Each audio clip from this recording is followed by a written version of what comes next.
I got some ideas, I got some pals, let's get together and pitch some games. Alright, let's get into something that also doesn't need that much talk about in terms of reboots, is Fire Emblem.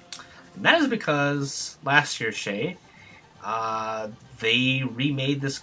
No, they didn't remake this game, but they remade the concept of Fire Emblem, which was one of my favorite games of 2013 with Fire Emblem Awakening. And let me tell you a little bit about Fire Emblem. The first game that we got over here was for the Game Boy Advance. And while I like those games, and all the Fire Emblem games, I must have sunk in double the hours of what it would normally take, because those games are fucking hard. And the reason why they're hard is they're linear, where you're going through every single thing, every mission or whatever, and you level up your guys. But if somebody dies, they die for good. And so, I mean, even beyond the fact that's like, oh, I was attached to that character, but I'll just let him die. If you let that person die, he will get replaced by somebody else. But like level 1, and there's no way to grind in that game to gain levels, so if somebody dies, then like you're fucked. If it was something about like just losing soldiers totally and then you had to re-level them up, I mean that'd be one thing. But because it is linear and there's no like divergence, that was a problem.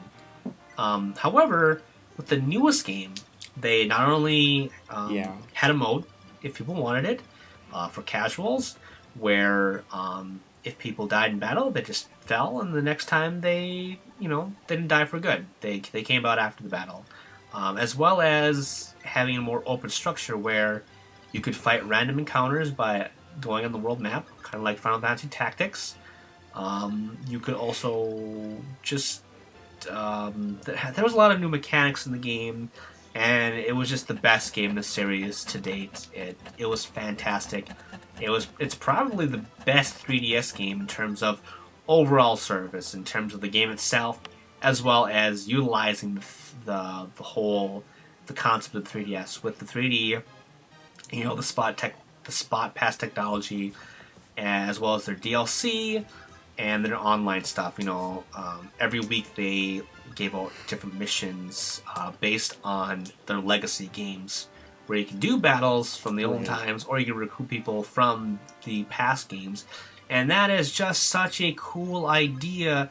It was like an anniversary of everything Fire Emblem, and it was such a good idea, and it was such a fantastic game.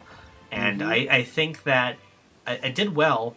I also think that people, perhaps that they knew about Fire Emblem and the whole permadeath mechanic. They were like, let's stay away from this one. And I know that people did pick it up after they had the casual mode, because it's like, oh, well, now I have nothing to fear, and it's still there. You don't have to have that casual mode on, and I mean, if you replay the game again, you can perhaps challenge yourself again. And a lot of people would say like, well, now you're defeating the purpose of Fire Emblem by defeating permadeath. But it's like, in this age, you gotta sell copies, and if they have a mode in there that doesn't affect anybody else besides the people that want to play it, more power to them. I mean, why do people need to complain that there's a mode in there for somebody else? If they want to play it hardcore and bleed their hands dry reloading the game and suffering over your characters, then be my guest. But in an age where I am doing this games journalism thing, and I have so many things on my plate, and I don't have that much time to play every game that I want to, the speedier the process, the better. And I have gone back and played it on the hardcore mode just for shits and giggles to see how it is, and it's still very good, obviously, but man, it's so convenient to have them not die, and I wouldn't even, like I said, have that much of a problem for it, just because you can grind now in this game, which is crazy, especially because this game series is super old. Started in the Famicom, the Nintendo, and then it's gone all the way up to 3DS, and there's been multiple games for every single system since, in terms of Nintendo consoles at least. So it's a very beloved franchise. I have no ideas of where the series can go next, but I think they should obviously make another one for the 3DS. Same concepts, have the casual mode, have this whole anniversary type appeal to it, in terms of like the weekly deals and stuff like that. And yeah, it's hard to really give an idea for a game that you love so much, and it's only been a year since they really rebooted in terms of the concept of what Fire Emblem is. The only thing that I could really say is I'd love to see a Wii U game, which there actually is a game in development now. It's a weird cross game. It's Fire Emblem cross Shintagami Tensei, which is fucking weird, and that is going to be for the Wii U. Yeah. Oh, you didn't know about this? Yeah, it's Fire Emblem Cross Shintagami Tensei. No. And they haven't talked about what the game's going to be about. It was a very short teaser trailer. They just showed art assets from like past games. They didn't show any new characters. They just said two franchises coming together. You know, they didn't say what the predominant series is going to be. You know, well, yeah, for sure. They're about the same age, so two different genres. For sure, and to combine those two is crazy. I was a little disappointed that was going to be for the Wii U because I still have no interest in getting Wii U. But maybe this might be the game to push me over the edge. But yeah, I feel like it's going to be like that Pokemon. You know, we're going to get into that Nobunaga's later. Ambition. But fucking, the more crossovers, the better. I mean, not even Nintendo. But in terms of like an episode for that, I just have so many ideas in terms of crossovers. Just because, I mean, think about this. You know, movie franchises don't do it. TV shows, to some extent, they used to do it a lot back in the day of like the golden age of TV. Some might say, or our parents' age, where it's like you got the Frasers and you got the spin-off series and people make guest appearances and stuff like that and whatever. But not as much as comic books. Comic book is like crossover central. And I feel that Nintendo, given that they own so many of their own franchises, they could do with some crossover stuff. Not only like when they made the port of Metal Gear to GameCube, they put like Yoshi statues in there. And, you know, that was a cute like little Nintendo nod, but not really a crossover thing. And they didn't really need Mario to be in there. Be like, hey, Solid Snake, there's a bad guy over here. I mean, you don't need that shit. And they obviously have you're giving my position away, bro. Time, which is Smash Brothers.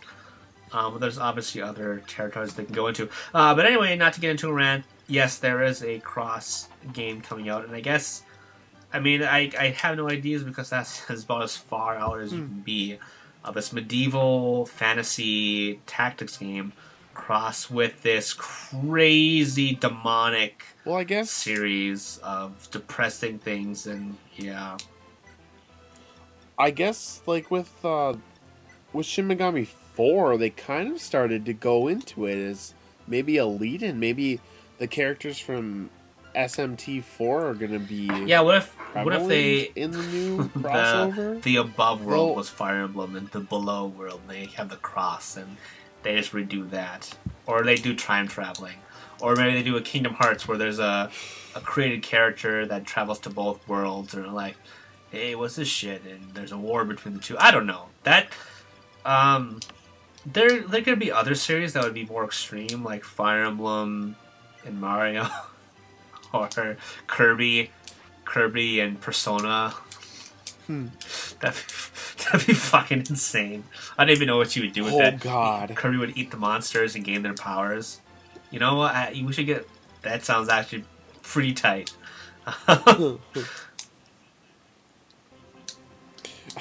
Kirby impales himself on a spear. That's how he summons his persona, which is King. He has to like eat some himself, version of and it's DDD and super the detailed and gory.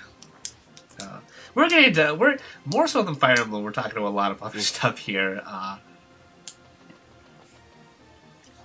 Actually, my first Fire Emblem was the one for the Game Boy Advance. It was actually the game I bought with my Game Boy I had SP, not or whatever the much knowledge of this game. I actually played it over at my friend's friend's house, and I was like, "Oh, this is pretty cool," especially because I love Final Fantasy Tactics. But then I learned like, "Oh boy, this game is hard." Yeah, it's not so much hard The as it is just unforgivingness. unforgiving and just like brutal. Yeah, I remember resetting my Game Boy a lot. Yeah, like I said, when I found out that I couldn't get people back as necessary in some parts. But for some people like that. And like I said, I played both those games and I finished them. Fire Emblem and then Fire Emblem Sacred Stones, I believe. Then I played the GameCube game, Right. Path of Radiance. Yep, I beat that game. Path of Radiance, and I don't think I ever touched the Wii game just because I didn't know anybody that had it, and I never owned, officially a Wii. But yeah, so I have, like I've said, I've defended myself Right. when I said I switched to casual mode in 3DS. I have earned my gaming right because I have beat those 3 games, and those 3 games are fucking hard. So I have earned the credit to fucking play like a goddamn noob in this new game because I'm a fucking goddamn adult. Thank you. Drop the mic. Boom, ba-jack, boom, boom.